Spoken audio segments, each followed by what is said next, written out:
जय हिंद जय जौहर दोस्तों। इस वीडियो में हम आपसे जैक बोर्ड क्लास 10th के साइंस एग्जामिनेशन 2023 के लिए जो है 20 ठो very important question answer discuss करने वाले हैं।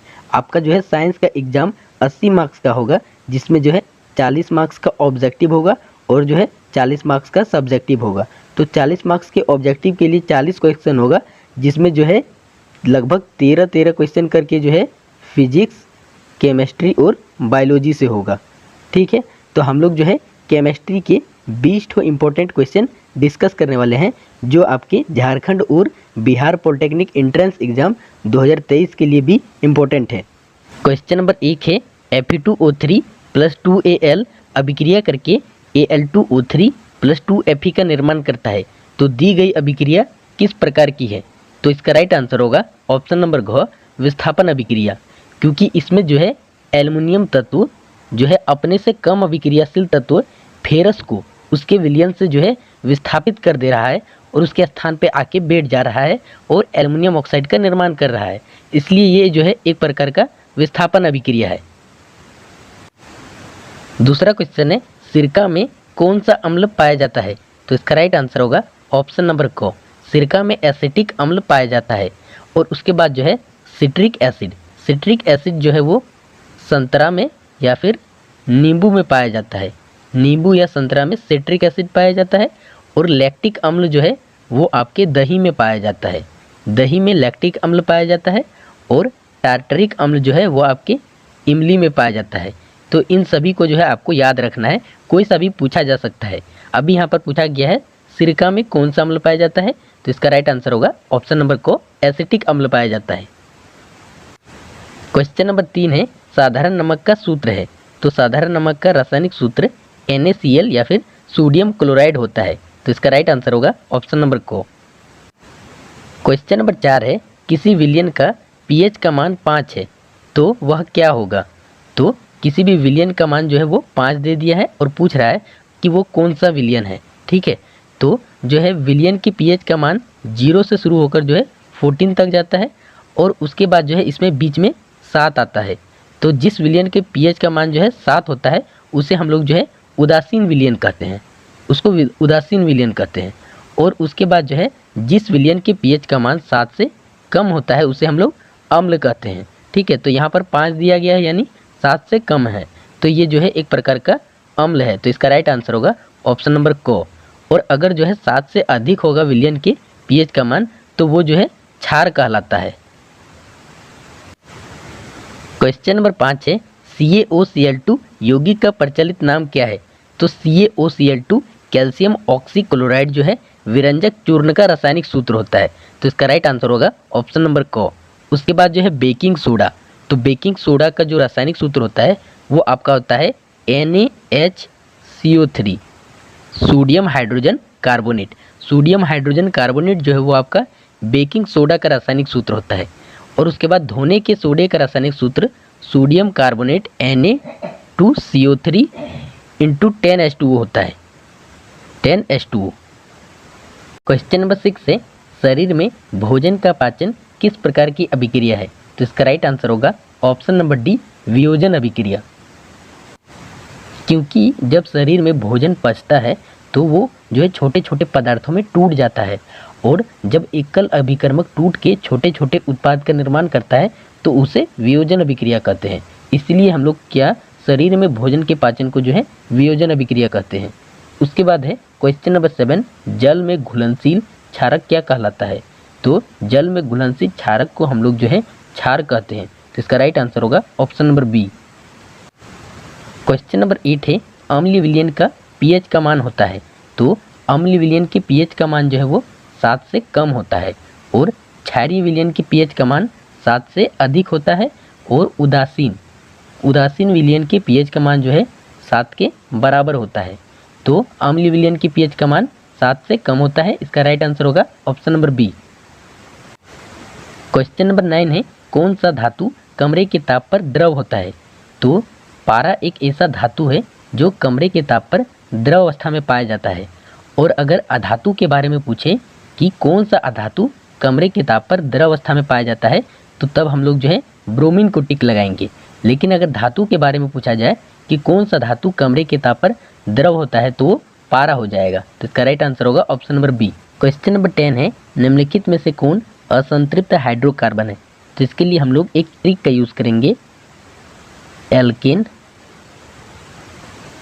एल्कीन और एल्काइन के सूत्र का यूज करेंगे। तो एल्केन का जो सामान्य सूत्र होता है वो होता है CnH2n+2 और एल्कीन का सामान्य सूत्र CnH2n होता है। और उसके बाद एल्काइन का सामान्य सूत्र CnH2n-2 होता है। अब जो है एल्कीन और एल्काइन जो है वो असंतृप्त हाइड्रोकार्बन होता है और एल्केन जो है वो संतृप्त हाइड्रोकार्बन होता है। तो हम लोग अगर n का वैल्यू को पुट करेंगे, ठीक है, तो इसमें n का वैल्यू 2 है, इसमें 4, इसमें 1 और इसमें 6 है। तो n के वैल्यू को पुट करेंगे तो ऑप्शन नंबर बी, सी और डी जो है वो आपके एल्केन के सामान्य सूत्र से प्राप्त होता है। तो ये तीनों क्या हो जाएगा, संतृप्त हाइड्रोकार्बन हो जाएगा। और उसके बाद जो है ऑप्शन नंबर ए, ये आपके एल्कीन के सामान्य सूत्र से प्राप्त होता है, इसलिए ये एक प्रकार का जो है असंतृप्त हाइड्रोकार्बन है। इसका राइट आंसर होगा option number A. Question number 11 है, संतरा में कौन सा अम्ल पाया जाता है। तो संतरा में जो है वो ऑप्शन नंबर ए सिट्रिक अम्ल पाया जाता है। और उसके बाद जो है ऑक्जेलिक अम्ल, ये आपके जो है टमाटर में पाया जाता है। और टार्टरिक अम्ल जो है वो आपका जो है इमली में पाया जाता है। और उसके बाद जो है लैक्टिक अम्ल, ये आपके दही या फिर खट्टे दूध में पाया जाता है। नेक्स्ट क्वेश्चन है, आप लोग जो है क्वेश्चन के नंबरिंग पर ध्यान मत दीजिएगा, ठीक है। ये क्वेश्चन नंबर 12 है आपका। यदि विलियन की पीएच का मान 3 है तो वह क्या होगा। तो विलियन की पीएच का मान 3 दिया है, ठीक है। और हम क्या बताए थे, अगर 7 से कम हो किसी विलियन की पीएच का मान तब ये क्या होता है, अम्ल हो जाता है। तो इसका राइट आंसर होगा ऑप्शन नंबर ए। अगला क्वेश्चन है, विरंजक चूर्ण का सूत्र है। तो विरंजक चूर्ण का सूत्र जो है CaOCl2 कैल्शियम ऑक्सीक्लोराइड होता है। तो इसका राइट आंसर होगा ऑप्शन नंबर ए। और उसके बाद जो है ये एक प्रकार का कैल्शियम हाइड्रोक्साइड का सूत्र है और ये कैल्शियम कार्बोनेट का सूत्र है। नेक्स्ट क्वेश्चन है, ऑक्सीजन के 2 परमाणुओं के बीच कितने आबंध पाए जाते हैं। तो आइए इसको हम लोग बारीकी से समझते हैं। ऑक्सीजन का जो टोटल परमाणु संख्या है वो 8 होता है। इसका इलेक्ट्रॉनिक विन्यास करेंगे तो पहले कोष में 2, दूसरे में 6 आएगा। अब इसको जो है अष्टक पूर्ण करने के लिए 2 इलेक्ट्रॉन का आवश्यकता होता है। तो 2 इलेक्ट्रॉन का आवश्यकता होता है और 2 ऑक्सीजन मिलता है, 1 ऑक्सीजन और ये 2 ऑक्सीजन। अब दोनों का संयोजकता 2 और 2 है, ठीक है। अब उसके बाद इसको अष्टक पूर्ण करने के लिए जो है 2 इलेक्ट्रॉन चाहिए, तो ये इसका 2 इलेक्ट्रॉन ले लेता है। फिर इसको जो है अष्टक पूर्ण करने के लिए 2 इलेक्ट्रॉन चाहिए, तो ये इसका 2 इलेक्ट्रॉन ले लेता है। इस प्रकार से ये जो है साझेदारी करता है 2 इलेक्ट्रॉनों का। इसलिए जो है ये परमाणुओं के बीच, ऑक्सीजन के 2 परमाणुओं के बीच जो है 2 आबंध पाए जाते हैं। तो इसका राइट आंसर होगा option number B. Next question है, बेंजीन का अणुसूत्र होता है। तो बेंजीन का अणुसूत्र या फिर रासायनिक सूत्र जो है ऑप्शन नंबर सी C6H6 होता है। अगला क्वेश्चन है, प्लास्टर ऑफ पेरिस का रासायनिक सूत्र होता है। तो प्लास्टर ऑफ पेरिस का रासायनिक सूत्र जो है CaSO4 होता है। कैल्शियम सल्फेट अर्ध हाइड्रेट जो है प्लास्टर ऑफ पेरिस का रासायनिक सूत्र होता है। और CaSO4 ये आपका जो है जिप्सम का रासायनिक सूत्र होता है। और जब जिप्सम को हम लोग जो है 373 डिग्री केल्विन पर गर्म करते हैं तो ये जल के अणुओं को त्याग करके जो है प्लास्टर ऑफ पेरिस का निर्माण करता है। और उसके बाद जो है ये जो प्लास्टर ऑफ पेरिस का निर्माण होता है, इसका उपयोग जो है शल्य चिकित्सा में टूटी हुई हड्डियों के लिए प्रयुक्त होने वाला रासायनिक पदार्थ है। तो इसका राइट आंसर हो जाएगा option number C, plaster of Paris. Next question है, अम्ल विलयन का पीएच मान होता है। तो अम्ल विलयन की पीएच का मान जो है 7 से कम होता है। तो इसका राइट आंसर होगा ऑप्शन नंबर बी। अगला क्वेश्चन है, दीवारों पर सफ़ेदी करने के लिए किसका उपयोग होता है। तो हम लोग जो है दीवार पर सफ़ेदी करते हैं तो वो चूने से करते हैं और चूना का रासायनिक सूत्र कैल्शियम ऑक्साइड होता है। अब इस चूने को हम लोग जो है पानी मिलाते हैं, उसके बाद जो है सफ़ेदी करते हैं। तो चूना में जब जल मिलाते हैं तो ये चूने पानी बन जाता है, ठीक है। तो CaO और H2O और ये दोनों मिला के जो है CaOH2 का निर्माण करता है। तो तो ये जो है कैल्शियम हाइड्रोक्साइड का निर्माण करता है। तो इसका राइट आंसर होगा ऑप्शन नंबर बी। चूना जो है पानी के साथ मिलकर कैल्शियम हाइड्रोक्साइड या चूने के पानी का निर्माण करता है और इसका उपयोग हम लोग जो है सफ़ेदी करने के लिए करते हैं। नेक्स्ट क्वेश्चन है, सोडियम सल्फेट और बेरियम क्लोराइड को मिलाने पर किस रंग का अवक्षेप प्राप्त होता है? तो आइए इसको समझते हैं।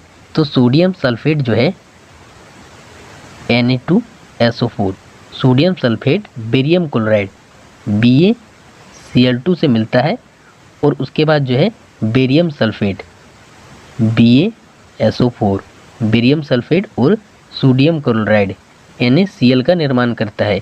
इसको संतुलित करेंगे तो सिर्फ यहाँ पर 2 आएगा और संतुलित हो जाएगा। तो ये अभिक्रिया होती है और इसे जो है द्विस्थापन अभिक्रिया बोला जाता है, क्योंकि इसमें जो है आयनों के बीच आदान प्रदान होता है। ठीक है, इस अभिक्रिया में जो है अभिकारकों के बीच आयनों का आदान प्रदान होता है, इसलिए हम लोग जो है इसे द्विविस्थापन अभिक्रिया कहते हैं। लेकिन इस अभिक्रिया के फलस्वरूप जो है बेरियम सल्फेट नाम के एक सफ़ेद अवक्षेप का निर्माण होता है, इसलिए इसे जो है अवक्षेपण अभिक्रिया भी कहते हैं। तो इसमें जो है सफ़ेद अवक्षेप प्राप्त हो रहा है, तो इसका राइट आंसर होगा ऑप्शन नंबर सी, सफ़ेद। तो आपको वीडियो कैसा लगा कमेंट करके ज़रूर बताएं और अपने दोस्तों पर भी जो है इस वीडियो को शेयर करें ज़्यादा से ज़्यादा। ठीक है, तो मिलते हैं अगले वीडियो में, तब तक के लिए जय हिंद।